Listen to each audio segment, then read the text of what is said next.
Bonjour à tous et bienvenue sur ce webinaire dédié au Ségur numérique, couloir biologie médicale. Donc, nous vous rappelons que ce webinaire est enregistré et sera mis en ligne prochainement. Les replays seront mis en ligne. Donc, je vous souhaite un bon webinaire et je laisse la parole à nos intervenants. Alors, bonjour à tous. Je me présente, Gérard Ximénez, directeur de projet à la DNS.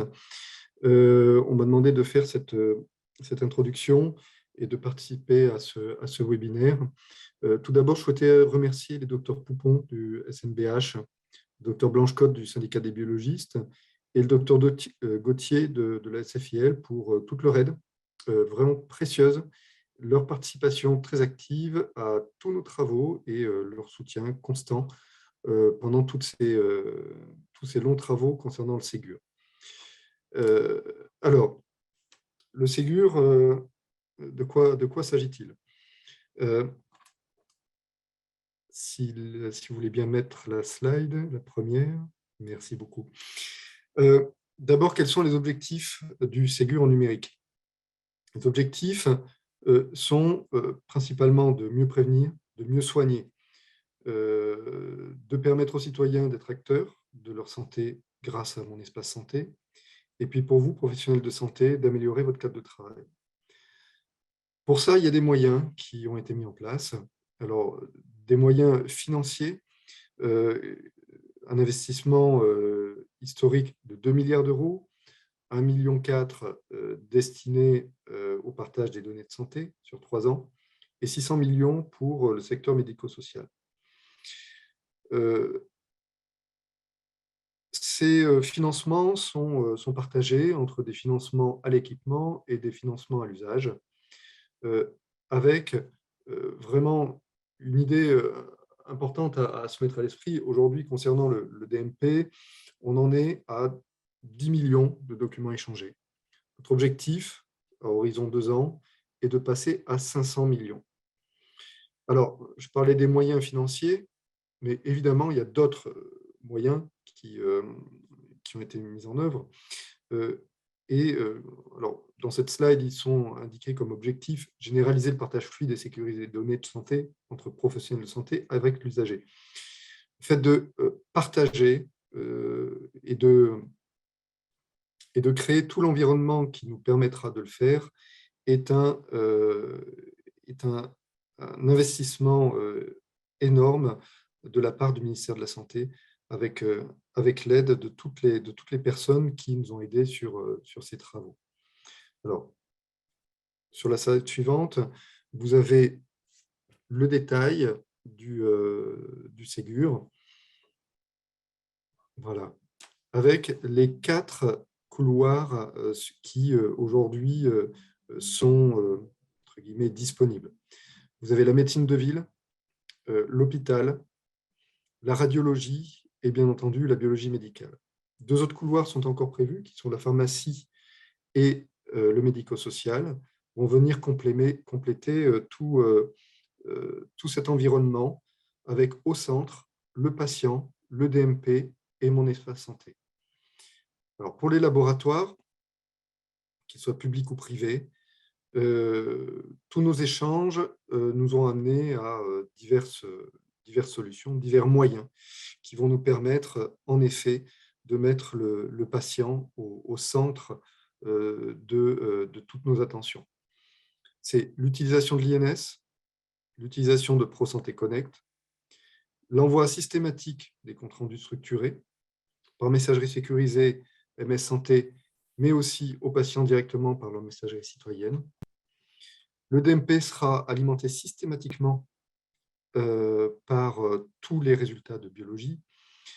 Et pour vous, au niveau des laboratoires, vous aurez un accès simplifié au dossier médical partagé grâce à des systèmes qui auront été intégrés dans votre siège. Alors, ça vous donne la vision globale de tout ce qui a été fait et de tout ce qui va vous être présenté pendant ce webinaire.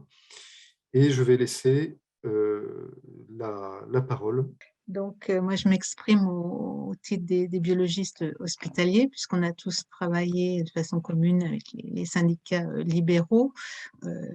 Donc, on avait un groupe de travail qui se réunissait mensuellement, peut-être un peu moins souvent actuellement, parce que les travaux ont bien avancé. C'était donc le GIPS Bion, dans lequel étaient représentés effectivement les syndicats de biologistes hospitaliers, libéraux, la Commission nationale professionnelle. Donc, nous avons tous travaillé sur ce projet avec l'ANS. Donc, les priorités des biologistes figurent effectivement dans le Ségur du numérique. Donc, une de nos premières demandes était de pouvoir avoir accès au DMP pour pouvoir le consulter de façon à permettre aux biologistes d'adapter les demandes d'examen de biologie, de nous aider dans l'interprétation, partage des comptes rendus de biologie médicale structurés, ce qui nécessite avant tout un transcodage, le transcodage Loing préalable, qui permet d'avoir un même item pour tous les examens de biologie. Et donc, ce partage de compte rendu va se faire par le DMP et aussi par messagerie sécurisée, avec le respect des standards communs, la portabilité, gestion de la demande qui sera prise en charge au niveau de la vague 2, c'est-à-dire gestion des prescriptions. Pour vous donner un exemple, l'aide à l'interprétation ou l'adaptation de la demande, par exemple, quand on a une électrophorèse des protéines qui a des anomalies qui sont connues chez un patient, mais que ce patient arrive à l'hôpital et qu'on n'a pas cette connaissance-là, ça peut être difficile pour le suivi, pour l'interprétation. Ça peut engendrer des compléments d'examen qui finalement n'auraient peut-être pas eu lieu. Voilà, c'est un exemple que je voulais donner.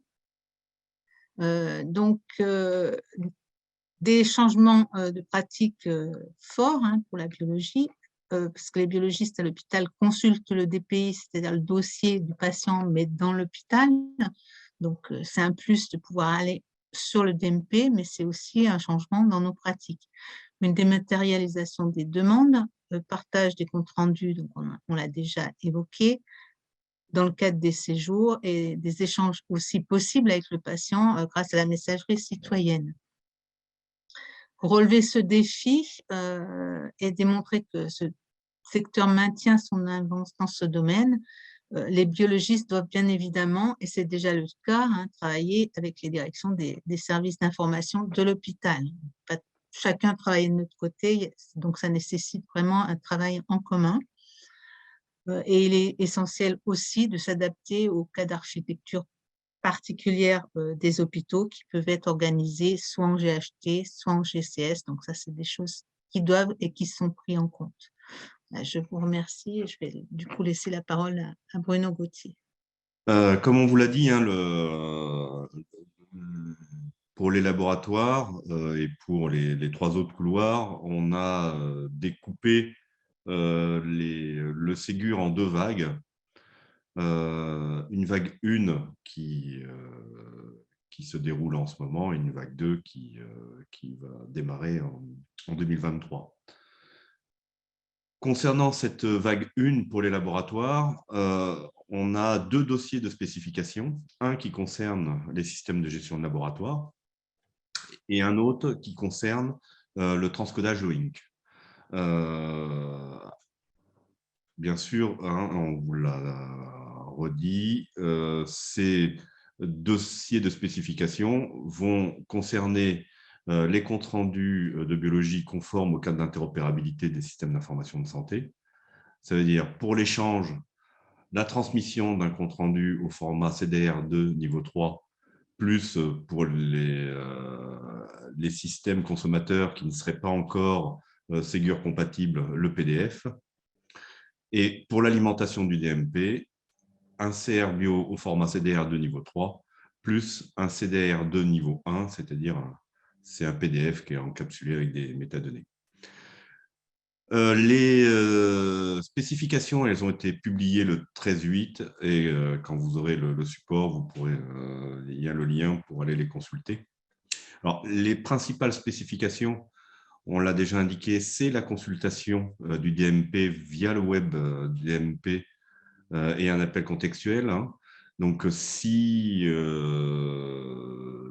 les biologistes pourront consulter directement le DMP d'un patient sans avoir à se réauthentifier si l'authentification au niveau du système de gestion de laboratoire a été fait avec ProSanté Connect. Et l'intégration de ProSanté Connect fait partie des spécifications. Bien sûr, il y aura, pour permettre ces échanges et ce partage, on a besoin de l'identité nationale de santé. Donc, dans les exigences, on a l'implémentation de l'INS. On l'a déjà indiqué, l'envoi systématique et automatisé au DMP, sauf cas particulier, et l'envoi systématique des comptes rendus par messagerie sécurisée de santé vers les professionnels et par la messagerie sécurisée citoyenne vers les patients. Pour permettre le transcodage LOINC, une capacité d'import, d'export du catalogue des examens, et pour faciliter la communication et le transfert des comptes rendus vers les prescripteurs, la vérification systématique du RPPS. On a déjà un petit peu travaillé sur les spécifications prévisionnelles pour la vague 2. Le plus important, celui qui nécessite le plus de travail, c'est l'intégration sur la prescription numérique de biologie médicale, avec 4 cas d'usage. Le premier cas d'usage qui est la demande d'acte de biologie médicale vers un laboratoire de ville, avec comment intégrer cette prescription numérique dans le projet e-prescription de la CNAM. Un autre cadre d'usage qui est la demande d'acte d'un service clinique vers son propre laboratoire au sein d'un même établissement. Un autre axe de réflexion qui est la demande d'acte d'un laboratoire vers un laboratoire sous-traitant. Et le dernier qui est la demande d'acte d'un service clinique vers un laboratoire externe à l'établissement. On aimerait également qu'on ait une cible sur la structuration des échanges entre les services cliniques et les laboratoires internes et entre les laboratoires entre eux et entre les établissements et les laboratoires externes. Donc, en travaillant la cible, c'est 2 profils HL7, le profil IHE-LTW et le profil IHE-ILW. Intégrer la force probante avec à minima le scellement des comptes rendus de biologie médicale. Pouvoir consulter le DMP par des interfaces qui vont permettre l'import de documents. Mettre en place un élément qui est extrêmement important et qui, jusqu'à présent, n'avait jamais réussi à être implémenté, c'est l'archivage et les routines de suppression de données. Un élément qui tient à cœur à pas mal de professionnels de santé, c'est pouvoir gérer la portabilité du catalogue des examens et des données contenues dans un SGL pour faciliter le changement de SGL. On a évoqué l'utilisation du format FHIR d'import-export des catalogues LOINC, la compatibilité Addendum 8, Sésame Vital, et puis le module de APCV, qui est le module Sésame Vital dématérialisé. Et on veut également rajouter des exigences de sécurité opérationnelle qui sont ici de la certification ISO 27001. Ça, c'était une vraie volonté du gouvernement et qui pousse, compte tenu des différents événements en termes de sécurité et de fuite de données qui ont eu lieu dans le cadre de la crise sanitaire. Alors, en résumé, quel est l'impact pour les biologistes? Vous allez avoir une nouvelle version de votre SGL qui va être Ségur compatible et qui va être financée par l'État. Cette version, rapidement, va permettre la consultation du DMP. va vous générer des comptes rendus qui vont être conformes au cadre d'interopérabilité et vous allez envoyer systématiquement les comptes rendus par MSS et alimenter automatiquement le DMP. Le transcodage de votre catalogue d'examen en LOINC va être également financé par l'État si vous faites appel à un tiers. Je vous incite fortement à le démarrer, même si vous n'avez pas encore les versions Ségur compatibles. On a déjà 2 acteurs qui sont référencés et 2 autres qui sont en cours de référencement. Je pense que c'est intéressant de démarrer sans plus tarder cette transcodification. Ce qui est important aussi, c'est que, on peut refaire un peu d'historique, hein, l'envoi par MSS et l'alimentation du DMP pour les laboratoires, elle est obligatoire depuis le décret 2016-46. Ça fait 4 ans. Sauf qu'il n'y avait aucun système qui était capable de consommer ces comptes rendus structurés conformes au CISIS, et la MSS était très peu déployée. Et le Ségur va permettre le déploiement des solutions qui vont permettre de consommer du CDR2 et l'utilisation de la MSS. Et bien sûr, on va avoir la carotte, donc il y a des financements incitatifs à l'usage. Donc il y a le programme SONES pour les établissements publics. Il y a l'avenant 10 qui a été prolongé pour les laboratoires jusqu'à fin 2022. Et puis éventuellement, il y aura des financements possibles dans le cadre des négociations conventionnelles. Moi, j'en ai terminé. J'ai vu que François Blanchecotte était arrivé. Donc, ce que je vous propose, c'est qu'on repasse sur sa slide. Merci beaucoup, Bruno. Tout simplement pour vous dire que, évidemment, ce programme a été initié et soutenu par tous les biologistes médicaux. On est tous partie prenante. Que le financement, évidemment, des logiciels de la part de l'État, comme vous l'a dit Bruno, va être complété par les professionnels de santé. Ça va permettre, en fait, essentiellement 5 choses.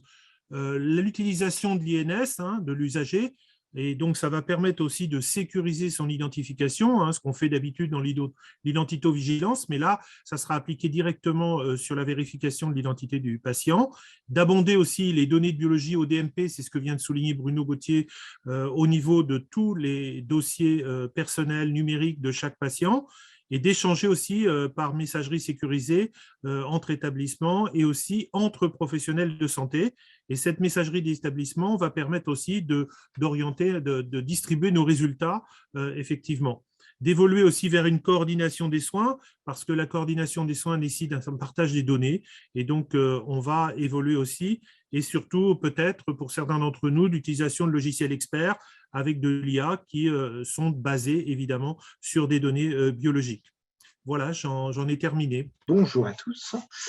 Donc Mathieu Chazard, moi je suis de l'ANS, donc je suis la task force notamment sur la vague 1 et tous les principes de référencement parce que, comme vous le savez, les différents éditeurs sont amenés, maintenant que les dossiers de spécification de référencement, les fameux DSR, ont été publiés en septembre dernier et que la plateforme de référencement a été ouverte. Donc l'ANS suit et enregistre les différentes publications et demandes de référencement des éditeurs. Ça a déjà bien démarré et au fur et à mesure, on répond aux demandes sur les exigences qui ont été fournies dans le cadre de ces dossiers de spécification. Ce qu'il faut savoir pour la biologie médicale en particulier, c'est qu'on a 2 DSR qui sont à consulter, donc 2 dossiers de spécification. Un sur la partie logiciel métier, plus exactement les systèmes de gestion de laboratoire, alors que ce soit en ville et en établissement de santé et en labo spécialisé. Donc, effectivement, il y a plusieurs démarches et puis en fonction du contexte, on a adapté les besoins, que ce soit en termes de structuration des documents, que ce soit en besoin d'échange, etc., en fonction des usages. On est pour l'instant effectivement hors ANAPAT ou logiciel spécifique de gestion de la génétique. Et puis, on a toute la partie transcodage LOINC, qui effectivement est un besoin dans le cadre de la structuration des documents et de l'échange de la bonne communication entre les logiciels. Donc, on a ces 2 DSR qui sont à consulter si jamais ce n'est pas encore fait. Et vous pourrez voir un peu le niveau d'exigence qu'on a positionné. Et ça permet de voir aussi l'ambition qu'on met derrière le Ségur. Petite information qui est intéressante aussi des DSR, je vous le disais, on a mis en place, pour aller un peu plus loin sur le fait qu'on a mis en place, selon les contextes d'utilisation des logiciels, on a mis en place différents profils parce qu'on sait que les logiciels ne répondent pas toujours au même contexte. Donc, on a évidemment un profil général qui est obligatoire et qui est sur l'ensemble des systèmes de gestion de laboratoire. Et puis, on a des profils conditionnels ce n'est pas l'un ou l'autre, hein, c'est cumulable. Par exemple, sur les référentiels d'identité ou sur les exclaves de l'identité en fonction du contexte et qui gère l'identité du patient au sein de l'applicatif. L'idée, c'est de pouvoir justement, en fonction des usages et en fonction de votre contexte d'utilisation, de pouvoir se référencer en fonction des différents profils.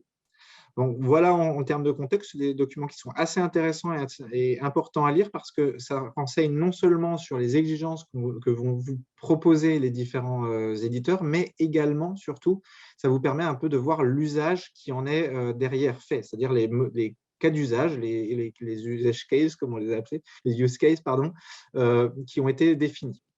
Si on passe justement à la suite pour pouvoir retrouver ces référentiels et si on passe sur la slide suivante, voilà, parfait. Tout ça, c'est disponible sur le site e-santé.gouv, le site de l'ANS dans la partie Ségur de la santé, biologie médicale. Quand vous allez sur la page Ségur de la santé, c'est le premier en haut à droite, le lien biologie médicale, donc c'est assez facile à retrouver. Et donc, vous allez retrouver dessus les différents, tout ce qui est DSR, donc tout ce qui est dossier de spécification de référencement pour les deux couloirs, enfin les deux sous-couloirs que sont système de gestion de laboratoire et LOINC. Vous retrouvez aussi les référentiels d'exigence qui donnent l'ensemble des exigences que chacun des opérateurs de systèmes de gestion de laboratoire devront respecter et puis toutes les modalités de financement aussi, toutes les informations sur les financements. Ce qu'on vous invite à faire dès aujourd'hui, parce que la plateforme de référencement est déjà lancée, je vais vous donner quelques chiffres juste après qui sont déjà inscrits, mais ce qu'on vous invite à faire, c'est vraiment vous rapprocher de votre éditeur de système de gestion de laboratoire pour savoir comment alimenter le DMP au plus vite. Et ainsi, parce que finalement, là, depuis début janvier, mon espace santé, dont vous avez sans doute entendu parler, là, a été ouvert pour un certain nombre de citoyens et va continuer à s'étendre tout au long de ce premier semestre. Donc, l'idée, c'est de pouvoir alimenter le DMP au plus vite en reprenant le stock ou effectivement en commençant à alimenter dès aujourd'hui le DMP avec les éléments que vous avez. Et puis, le deuxième chose, c'est savoir s'il sera référencé Ségur Vaguin, parce que évidemment, pas de financement si votre éditeur n'est pas référencé. Hein. C'est ça le jeu qu'on a mis en place, et puis donc ça se comprend tout à fait. Et l'idée, c'est, comme vous savez, il y a une partie SONS sur le référencement, mais une partie SONS dont on va parler là aujourd'hui. Mais l'idée, c'est de savoir comment vous allez pouvoir atteindre les objectifs de financement à l'usage. Donc, c'est à partir de l'équipement qui va être fait dans votre logiciel que vous allez pouvoir ensuite mettre en place les financements à l'usage. Donc, par exemple, c'est des pourcentages de compte rendu de biologie en alimentation du DMP, pareil sur MS Santé Citoyen. Vous aurez tous ces éléments-là et c'est important de se dire, se projeter déjà sur les usages. Et enfin, c'est anticiper les bons de commande parce que le référencement pour les éditeurs est ouvert jusqu'à mai, je crois, dans ces eaux-là, et les commandes peuvent se faire jusqu'au 15 juillet. Mais il y a déjà des commandes qui peuvent être faites, notamment sur la partie LOINC ou des commandes à zéro qui vous permettent de prendre de l'avance effectivement sur tout ce processus de commande. Donc, l'idée, c'est de faire ces bons de commande de prestations Ségur. Tous les éditeurs qui sont référencés pourront vous accompagner là-dessus. Et donc, l'idée, c'est d'anticiper un peu ces éléments-là parce qu'on a un déploiement qui est prévu jusqu'à milieu du semestre 2, avant la fameuse vague 2 dont on a parlé juste avant. Petit point sur le niveau aujourd'hui du référencement avant de redonner la parole à Gérard. Donc aujourd'hui, on a sur la partie SGL et LOINC, donc sur la partie SGL, on a 6 dossiers en cours de traitement. On en attend d'autres encore, mais donc l'idée là, c'est qu'on est en train de tester et de valider les preuves qui ont été fournies par les éditeurs de systèmes de gestion de laboratoire. Et par contre, sur le LOINC, on a déjà 3 éditeurs qui sont référencés, donc on vous invite aussi à pouvoir vous rapprocher d'eux pour commencer la transcodification parce qu'on sait que ça prend un peu de temps, donc, et ça demande du temps aussi de professionnels, même si c'est pas mal accompagné par les éditeurs LOINC. L'idée, c'est qu'effectivement, vous puissiez prendre de l'avance. voilà, je ne sais pas si je prendrai les réponses, les questions au fur et à mesure, et je laisse la parole à Gérard, du coup. Merci Mathieu.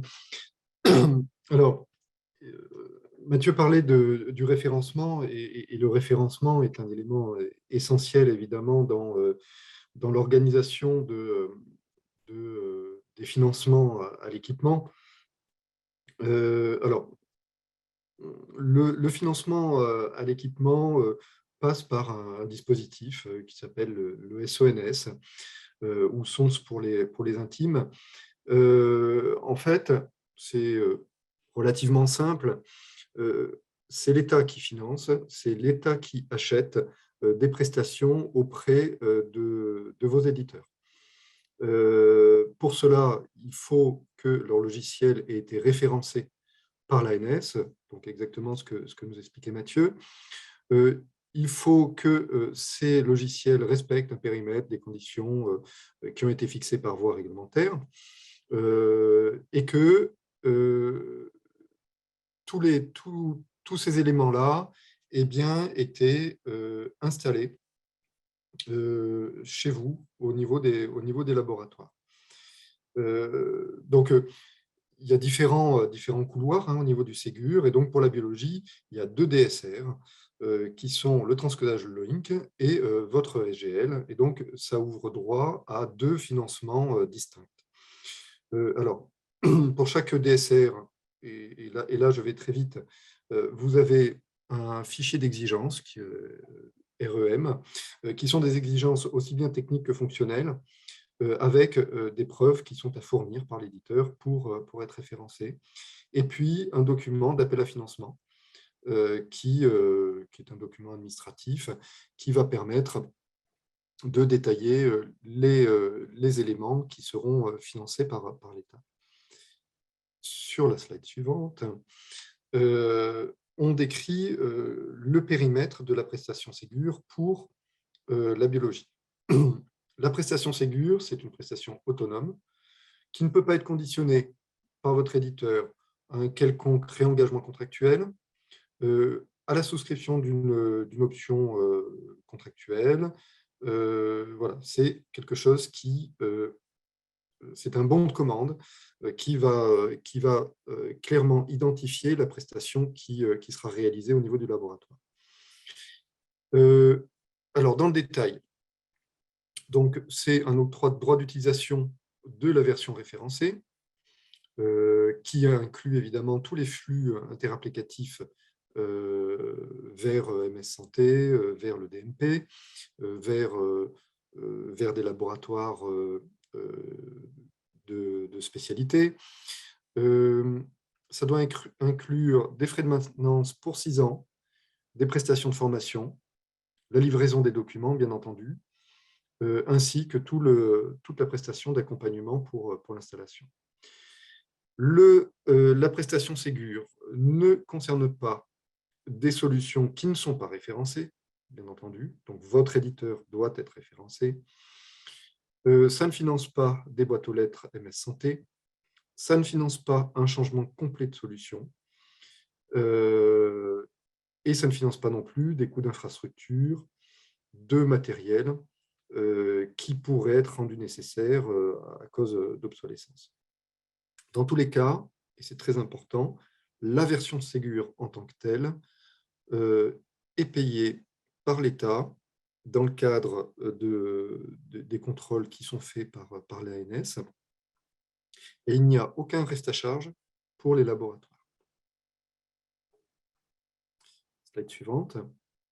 Alors, des barèmes ont été mis en place avec les éditeurs. Les barèmes sont détaillés ici. Je vous passe évidemment le détail. Ce qu'il faut retenir, c'est que c'est fondé sur un système d'instances logicielles que je vais vous expliquer un petit peu après, et sur un système de nombre de sites géographiques utilisateurs d'une même instance. Concernant le LOINC, c'est beaucoup plus simple. Par instance, quel que soit le nombre de sites géographiques, vous avez un montant qui est définie. Alors, concernant le référencement, j'ai repris le même tableau que Mathieu et je peux vous donner aujourd'hui déjà le nom des 3 éditeurs Loink qui sont référencés. Alors, il s'agit de FAST, avec le logiciel Fast Mapping, qui est référencé depuis le 8 novembre. Biologbook, avec Biologbook Transcodification, qui est référencé depuis le 3 janvier. Et Onaos, avec Loink Mapper, qui est référencé depuis le 15 novembre. Côté SGL, ça s'accélère vraiment. C'est-à-dire que les éditeurs nous ont transmis beaucoup de documents et les 6 éditeurs les 6 produits qui sont en cours de traitement vont très prochainement évidemment être référencés et puis évidemment ça va continuer. Si vous pouvez passer à la slide suivante, voilà. Donc la notion d'instance, voilà, vous avez une instance n'est pas, comment dire, est liée souvent à une installation physique, c'est-à-dire que plusieurs sites géographiques vont pouvoir pointer sur cette instance de logiciel. Cette instance va vous permettre d'avoir deux aides pour la partie SGL et pour la partie Loink. Évidemment, vos éditeurs sont bien au courant de ces choses-là et vous proposeront donc des devis qui sont en adéquation avec votre organisation, aussi bien technique, logiciel que géographique.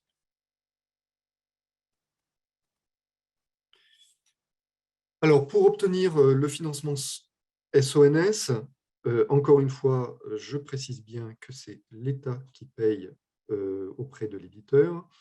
Donc, l'éditeur doit référencer son logiciel. C'est ce qu'on vient de voir, ils sont en train de le faire. Une commande doit être passée. Enfin, une commande peut être passée avant le référencement du logiciel, ce qui veut dire que dès aujourd'hui, vous pouvez commencer à contacter vos éditeurs, mais ne vous inquiétez pas, ils sont déjà en train de le faire eux-mêmes. Vous avez dû recevoir déjà des devis. Il y a un délai de 120 jours calendaires qui permet justement de commencer à traiter ces aspects-là avec eux avant l'envoi par l'éditeur du dossier complet. Donc, dès aujourd'hui, pour certains d'entre eux, vous pouvez commencer à travailler sur ce bon de commande. Le devis doit respecter un forfait maximum, qui est celui que l'on a indiqué précédemment, et bien indiquer que le montant de la prestation Ségur est pris en charge par l'État au titre du Ségur. Vous devez signer ce devis avant le 15 juillet 2022, ce qui permet à l'ANS de déclencher un paiement de 30% à l'éditeur, et la prestation doit être finalisée avant le 15 octobre 2022 pour déclencher le paiement des 70% restants. Et là, évidemment, ça repose sur un document de mise en ordre de marche que vous transmettrez à votre éditeur de manière à ce qu'il puisse être payé par l'État. Alors, je pense qu'on peut passer sur les différentes étapes parce que finalement, elles ont bien été expliquées. Je voulais insister sur la conformité des devis. Alors, c'est peut-être une redite, mais il y a quand même quelques éléments auxquels il faut faire attention. Il y a des bonnes pratiques qui sont finalement de vous assurer que les devis sont conformes. Et si vous signez un devis dès maintenant alors que votre éditeur n'est pas encore référencé, de bien mettre une mention indiquant que vous attendez le référencement complet dans un délai de 120 jours. L'éditeur, évidemment, peut vous facturer un rattrapage de dette technologique pour mettre à niveau votre version. Si par exemple, la version Ségur, je ne sais pas, est une version 15 et qu'aujourd'hui vous êtes encore en version 2, forcément, il y a une dette technologique mais aussi fonctionnelle qui est très importante. Et ça ne rentre pas dans le Ségur. Mais par contre, il faut vous assurer que vous aurez 2 devis distincts ou alors que les lignes du devis soient bien séparées de manière à ce que les éléments concernant la version Ségur soient bien précisés. Évidemment, côté ANS, vous avez des aides, des guides pratiques, des FAQ, les replays des webinaires, et le support de l'ANS est à votre disposition au cas où vous rencontriez un problème avec un devis, et auquel cas vous pouvez aussi nous le transmettre pour étude. Alors, on a vu passer quelques devis au niveau de l'ANS et de la DNS, tout simplement parce que les éditeurs étaient en train de se préparer, donc les choses n'étaient pas encore tout à fait nettes, mais ça va très très vite se remettre dans le droit chemin.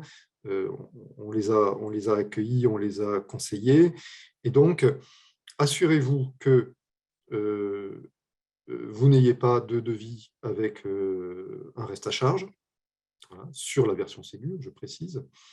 Vous pourriez avoir, on a vu passer des choses entre un mélange entre des prestations prises en charge par l'État et d'autres qui seraient hors périmètre Ségur. Voilà, il faut que les choses soient très très claires. Vous pourriez aussi avoir plusieurs DSR. Alors, plusieurs DSR, dans notre cas, c'est le DSR LOINC et le DSR SGL. Voilà, tout ça doit être bien dissocié. Le devis peut pas être conditionné à l'acquisition de modules particuliers. Et puis, dans le devis, il ne doit pas y avoir de mention concernant SONES. SONES est le dispositif d'aide à l'usage pour les établissements de santé. Voilà. Le SONS, qui est une aide à l'équipement, qui est disponible pour les laboratoires privés et hospitaliers, et le SONES ne sont pas les mêmes choses, et on ne peut pas utiliser des montants du SONES pour une aide à l'équipement. Alors, concernant le financement à l'usage pour les laboratoires de ville, là-dessus, l'avenant 10 continue de courir. Vos représentants vont entamer des négociations avec la CNAM, et donc vont mettre en place un système de financement à l'usage qui remplacera ce qui est en cours aujourd'hui. Voilà, donc rien de plus à dire sur le sujet, c'est quelque chose qui va être en négociation très bientôt. Donc, je pense que sur cette slide, le plus important à retenir, c'est qu'il y a vraiment un corpus documentaire qui est mis à votre disposition et du coup, qu'il faut absolument consulter, sachant qu'il y a des fiches pratiques par couloir qui sont bien détaillées, un mode opératoire, un retour d'expérience sur le couloir hôpital qui est aussi disponible. Et puis, plusieurs FAQ sont aussi en ligne, une qui est plus dédiée aux éditeurs, mais une qui vous est complètement dédiée et sur lesquelles vous pouvez retrouver des questions qui seront, je pense, très intéressantes pour vos développements. Et puis, bien sûr, l'ensemble des webinaires sont disponibles en replay, ainsi que les supports. Et de temps en temps, il y a des interventions ponctuelles à l'occasion d'événements nationaux ou régionaux. Donc, il y a une équipe support qui est à votre écoute, comme Gérard l'a mentionné précédemment. Et sinon, sur la slide suivante, donc, comme vous le savez, une phase pilote a été je crois que vous ne me voyez pas sur la caméra. Je vais peut-être mettre ma caméra, ce sera mieux. Donc oui, une phase pilote a été lancée sur la vague 1, allant de septembre jusqu'à fin février initialement, mais qui a été récemment prolongée jusqu'à fin mars, donc un peu plus de 6 mois. Et donc, l'objectif de cette phase pilote est d'accompagner 5 laboratoires, à savoir 3 laboratoires hospitaliers et 2 laboratoires de ville, afin, d'une part, de vérifier le processus Ségur vague 1 de bout en bout dans les laboratoires pilotes, notamment en analysant le point de départ de chaque laboratoire et en éprouvant les dispositifs de financement LGL et LOINC, et d'autre part, l'idée aussi de valoriser les réussites de déploiement des versions Ségur vague 1. Donc, sur la slide suivante, nous avons le pourcentage des fonctionnalités DSR Vague 1 opérationnelles à ce jour pour nos laboratoires pilotes. Comme vous pouvez le voir, nos pilotes ont commencé à remplir certains objectifs DSR Vague 1, notamment la signature des bons de commande, le transcodage roaming, la consultation du WebPS DMP pour certains pilotes, l'implémentation de l'INS et éventuellement la constitution d'une cellule de formation à l'identité et vigilance. Et d'ici avril, on devrait avoir au moins 2 pilotes sur les 5 pour lesquels quasiment 100% des fonctionnalités seront opérationnelles.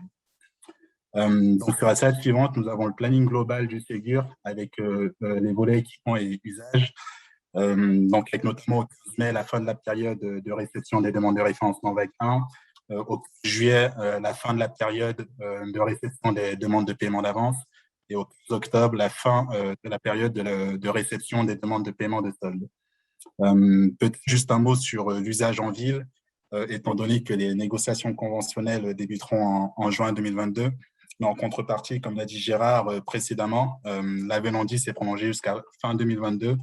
Donc aujourd'hui, les laboratoires peuvent bénéficier d'un financement lié à la capacité à alimenter le DMP, donc il s'agit d'un financement en 2 temps, 50% au moment de la déclaration sur l'honneur d'un équipement DMP compatible et 50% lorsque l'alimentation du DMP est au moins égale à 100 DMP multiplié par le nombre de sites géographiques du laboratoire.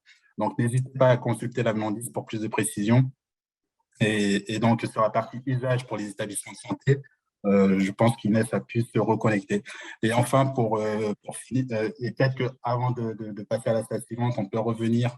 La slide suivante, c'est une slide de conclusion, mais peut-être avant d'y revenir, on peut passer à la partie d'Inès, si elle a pu se reconnecter. Donc, je me présente, je suis Inès Gouil. J'interviens à la DGOS, qui est la Direction Générale de l'Offre de Soins, et plus spécialement au bureau en charge des systèmes d'information des acteurs de l'offre de soins. Et j'interviens au titre du programme SONES, où je suis en responsabilité sur le pilotage de ce programme. Alors, SONES, c'est le programme qui veut dire Ségur usage numérique en établissement de santé. Donc, en d'autres termes, c'est le programme qui est destiné aux établissements sanitaires et qui vise à les accompagner dans le développement d'un certain nombre d'usages numériques.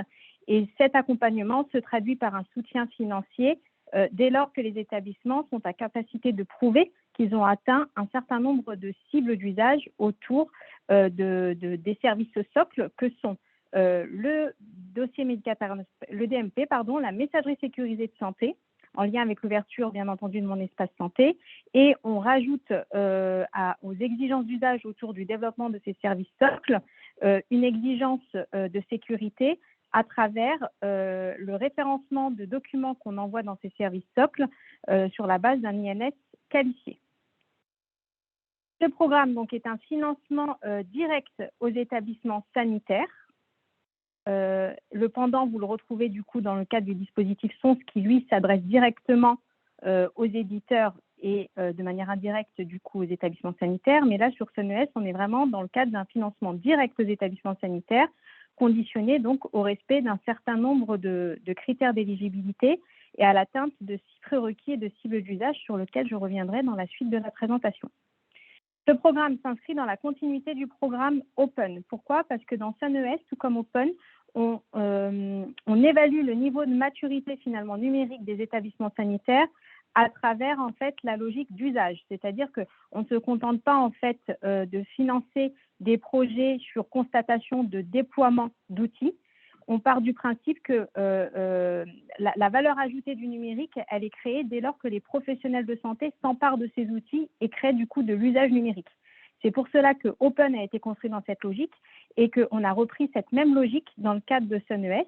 Et donc, on a défini un certain nombre de cibles d'usage et les établissements sont financés si seulement si ils sont en capacité de prouver qu'ils ont atteint les cibles d'usage exigées dans le cadre du programme SONES. Le programme SONES s'inscrit dans ce qu'on appelle en fait la dimension inclusive.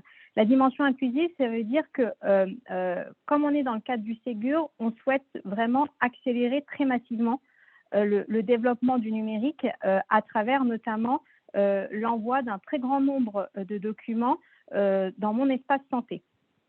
Et ça, c'est possible si et seulement si on est en capacité d'embarquer le plus d'acteurs de l'écosystème et en particulier les établissements de santé Et si on veut les embarquer de manière incitative, il faut derrière qu'effectivement, on ait les supports financiers qui nous permettent de le faire.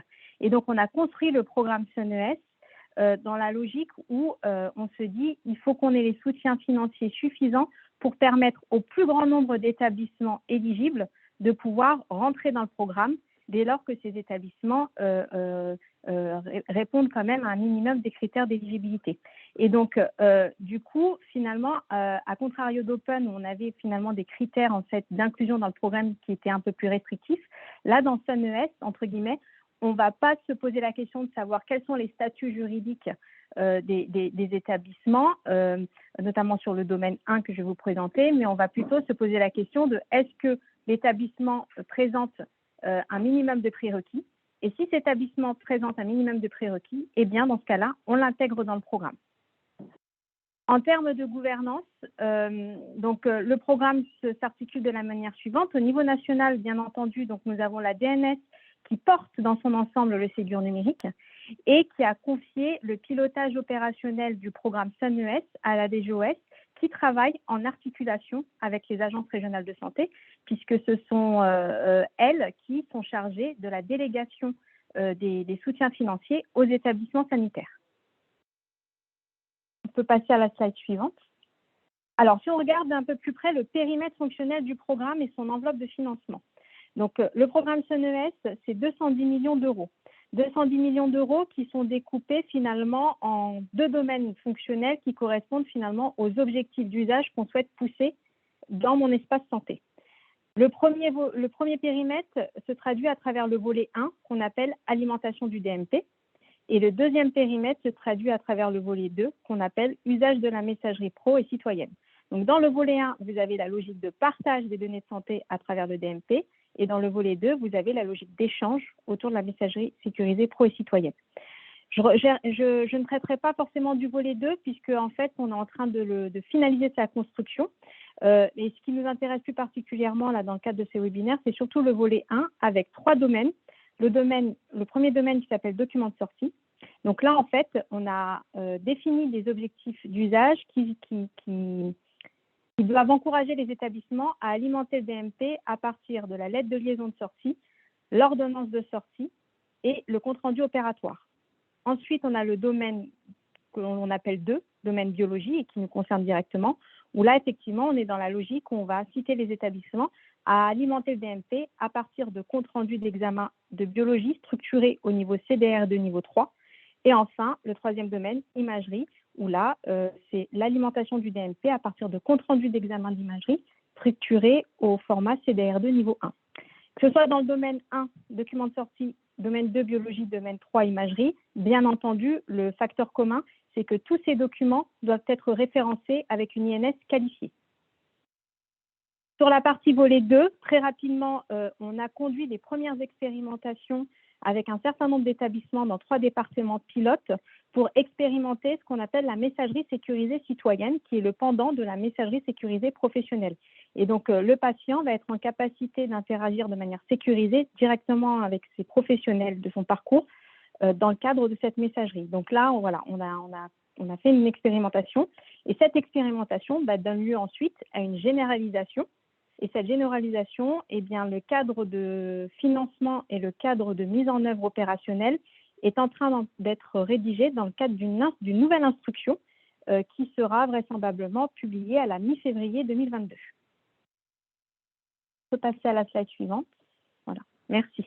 Alors, je vous disais qu'effectivement, les établissements sanitaires, pour être éligibles au programme SUNES, devaient répondre en fait à 6 conditions qui correspondent finalement à l'atteinte de 6 prérequis.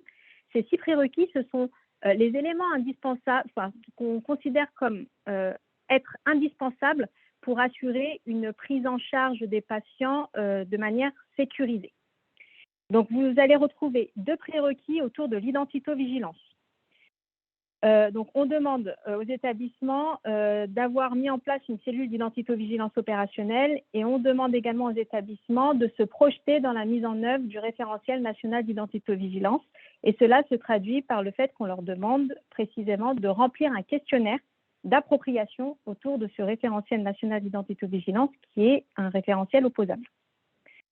Vous allez retrouver 2 autres prérequis autour de la sécurité. Donc là, on demande à l'établissement de nous apporter la preuve qu'il a mis en place une politique de sécurité DSI, une analyse de risque détaillée, un plan d'action associé, et qu'il existe au sein de l'organisation un responsable de sécurité des systèmes d'information de santé.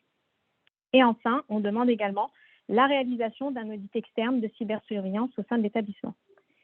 Et la 3e catégorie de prérequis, donc là, fait écho directement à l'objectif d'usage d'alimentation du DMP et usage de la MSS, c'est-à-dire qu'on souhaite quand même que les établissements aient la capacité technique de pouvoir alimenter le DMP avec une solution DMP compatible en alimentation et qu'ils aient un système de messagerie qui soit intégré à l'espace de confiance MS Santé. Donc là, sur ces derniers prérequis, on n'est pas dans l'usage, on est uniquement dans la vérification technique des tuyaux qui vont bien pour permettre l'alimentation et l'échange de données de santé à travers le DMP et la MSS Santé. Dès lors que ces candidatures, donc on demande aux établissements de remplir un formulaire de candidature. À travers ce formulaire de candidature, on leur demande de déposer un certain nombre de justificatifs dans l'Observatoire des systèmes d'information de santé pour attester de la bonne atteinte de ces 6 prérequis. Les ARS procèdent à l'instruction de ces dossiers et si ces prérequis sont bel et bien atteints, eh bien le dossier est validé. Je peux passer à la slide suivante. Voilà. Dès lors que votre dossier est validé, eh bien, cela vous donne droit à ce qu'on appelle une avance sur usage, c'est-à-dire qu'une convention de contractualisation, enfin une convention qui contractualise votre engagement dans le programme avec l'ARS est signée et cette convention vous permet de bénéficier d'une avance sur usage qui correspond à 30% du montant forfaitaire auquel vous avez droit en termes de soutien financier SUNES. Je peux passer à la slide suivante. Alors, si on regarde les indicateurs d'usage, donc je vous les ai décrits. Cette slide est importante parce que je voulais quand même attirer votre attention sur une particularité SUNES qu'on ne trouve pas dans Open. Dans SUNES, en fait, on a vraiment souhaité encourager les établissements sanitaires à s'engager le plus tôt possible dans le programme pour justement participer au décollage de mon espace santé en alimentant en fait mon espace santé à travers l'alimentation du DMP. Et donc cette incitation dans le temps à rentrer dans le programme, elle passe par 2 principes croisés. Le premier principe, c'est l'augmentation des cibles d'usage dans le temps. Et donc à chaque fenêtre de financement, vous en avez 4 sur la totalité du programme, donc 2 par année, 1 par semestre, eh bien vous voyez qu'il y a une évolution des cibles d'usage dans le temps. Donc si on regarde le compte-rendu de biologie, on a, pour ceux qui sont engagés dans la première fenêtre de mesure, donc qui commence en janvier et qui se termine en juin, une cible à 45%, qui augmente à 54%, puis 59%, puis 63%. Et vous avez cette logique d'augmentation qui est appliquée à tous les indicateurs d'usage de SUNES. Si on passe à la slide suivante, donc là, je vous ai parlé je vais aller sur le focus sur l'indicateur de biologie. Donc, on vous l'a rappelé en introduction, mais dans le cadre de SUNES, seuls les établissements qui disposent d'un plateau technique en propre, c'est-à-dire dont le finesse juridique est le même que celui de l'établissement, sont éligibles au programme SUNES. Donc, les structures de ville ne sont pas éligibles pour candidater à SUNES, mais auront un dispositif de financement à l'usage parallèle, comme cela a été évoqué par Gérard. Si on regarde l'intitulé de l'indicateur, donc à titre pour être très précise, en fait, on demande sur l'indicateur 2 niveaux de calcul. Un premier niveau qui est celui qui est réalisé par l'établissement lui-même, c'est ce qu'on appelle le calcul au niveau local à l'émission. Et donc là, en fait, on va demander à l'établissement de dénombrer du coup le nombre de comptes rendus de biologie médicale produits par l'établissement et transmis au DMP pour les patients disposant déjà d'un DMP au moment de la réadmission. Il ne s'agit surtout pas de créer de nouveaux DMP. Et donc, on y ajoute la condition référencée avec une INS qualifiée et au format CDR de niveau 3. Donc ça, c'est ce que vous allez retrouver au niveau du numérateur. Et en dénominateur, on divise par le nombre de comptes rendus de biologie médicale produits par l'établissement pour des patients disposant déjà d'un DMP au moment de la réadmission. Tout ça sur la période de mesure que vous aurez décidé de traiter. Cette période de mesure devant être d'1 mois. Et en parallèle, de notre côté, au niveau national, on va venir finalement challenger le taux que vous récupérez au niveau de votre établissement avec les statistiques de l'assurance maladie. Voilà, ça c'est important de l'avoir en tête parce que par le passé, ce n'était pas systématiquement fait. Donc, il y aura là systématiquement un contrôle qui est fait par le niveau national. Et donc, tous ces indicateurs devront être du coup saisis. Dans l'Observatoire des systèmes d'information de santé, on a créé un nouvel onglet dans l'O6 qui s'appelle Onglet CNES, où vous retrouvez à la fois la partie prérequis, sur lequel on vous demande de déposer les justificatifs, et on va vous demander, du coup, de la même manière, de déposer les justificatifs et de remplir votre taux dans l'Observatoire des systèmes d'information de santé. Et on vous mettra également le taux récupéré par le niveau national. Je peux passer à la slide suivante. Voilà. Donc, par rapport à la progressivité des cibles, donc ça, je vous en ai parlé en disant que c'était le premier principe, finalement, d'incitation pour l'établissement pour qu'il rentre le plus tôt possible dans le programme. Et à ce premier principe vient s'ajouter un deuxième principe qui est la dégressivité des forfaits. Et donc, au final, plus vous rentrez tôt dans le dispositif CNES, plus votre montant sera élevé. À l'inverse, plus vous rentrez tard, plus vous aurez une décote par rapport aux 100% du montant que vous auriez dû avoir si vous étiez engagé sur la première fenêtre. Ce qui est important de savoir, c'est que si sur la première fenêtre, vous n'arrivez pas à atteindre les cibles d'usage, vous êtes automatiquement reporté sur la deuxième fenêtre sans avoir à faire un nouvel acte de candidature. Par contre, à deuxième fenêtre, vous serez payé à hauteur de 90% et non plus de 100%. Si à la deuxième fenêtre, malheureusement, vous ne parvenez pas non plus à atteindre les cibles d'usage, on vous donne quand même la possibilité de poursuivre le programme. Par contre, pour la troisième et la quatrième fenêtre, on vous demandera de refaire acte de candidature. Voilà.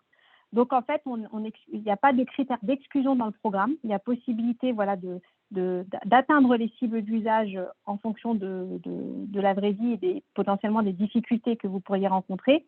Pour autant, sachez qu'il y aura nécessairement quand même une décote du montant forfaitaire auquel vous pouvez avoir droit si vous aviez réussi à le faire dans le cadre de la première fenêtre. Concernant la logique de calcul sur le soutien financier. Donc, en fait, on se base sur un inducteur qu'on appelle l'activité combinée 2019, qui est issu en fait de la base PMSI et des chiffres de l'ATI. Et donc, sur la base de cette activité combinée, ça nous permet finalement de catégoriser les établissements en 4 grandes familles. Et en fonction de la famille dans laquelle vous vous retrouvez, eh bien, vous avez droit en fait à une fourchette de montant qui vous est explicitée dans le tableau qui vous est présenté à l'écran. En termes de candidature, les établissements doivent candidater à la maille du FINES PMSI. Donc, le FINES PMSI, c'est le FINES juridique pour les établissements publics, le FINES géographique pour les établissements privés, et voilà, il y a une spécificité pour les centres de dialyse. Cette logique-là, elle est adaptée dans le cadre de tout CNES, c'est-à-dire à la fois sur le volet 1, sur le volet 2 et sur tout domaine confondu. Voilà. Pour avoir la connaissance de votre activité combinée, il vous suffit du coup de vous munir de votre FINES PMSI. Et donc, on l'a mis sur la slide, mais au niveau du site de l'ANS, vous avez une base qui s'appelle la base hôpital, il me semble. Et donc, dans cette base-là, vous retrouvez toutes les structures éligibles par domaine et vous aurez la valeur de votre activité combinée. Et du coup, à travers cette valeur, vous serez capable de savoir quel est le soutien financier auquel vous avez droit. Je peux passer à la slide suivante. Merci. Sur la logique de candidature. Donc, en fait, CNES, c'est un programme qui est structuré autour de 4 fenêtres de mesure qu'on appelle aussi fenêtres de financement. Et en fait, ces fenêtres de mesure ou fenêtres de financement, ce sont ça correspond à l'échelle temporelle durant laquelle, en fait, vous vous engagez à atteindre la cible d'usage par rapport au domaine sur lequel vous vous êtes engagé.